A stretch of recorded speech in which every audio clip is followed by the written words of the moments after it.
China produces about 20% of the world's carbon emissions. Coal makes up around 59% of China's energy consumption. And thick smog can still hang over Beijing in winter as people light relatively cheaper coal fires to ward off the bitter chill. But in recent years, coal mines have been closed and the building of new power plants has been restricted near heavily polluted areas. In the last couple of years, you see smog almost every day in winter. The pollution was very serious. But since last year, it's getting much better. The number of electric vehicles in China has been booming. The amount of investment that China has been making over the last 7 years in renewable energy has been significant. And the pollution levels from its power stations has leveled off.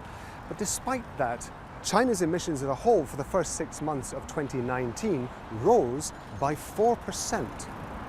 China's wealthy middle class is being blamed.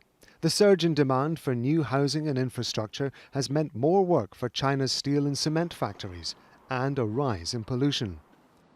The result of that is overcapacity in industry, a lot of questionable infrastructure projects in other areas.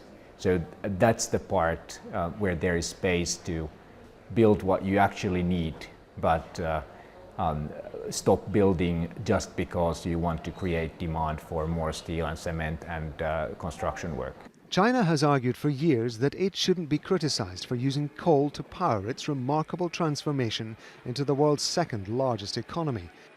I think China and at that time some other developing countries believe that this is our rights to develop because they recognize that yes, it's our rights to develop, but on the other hand, it's also about our rights for people's rights to breathe healthy air.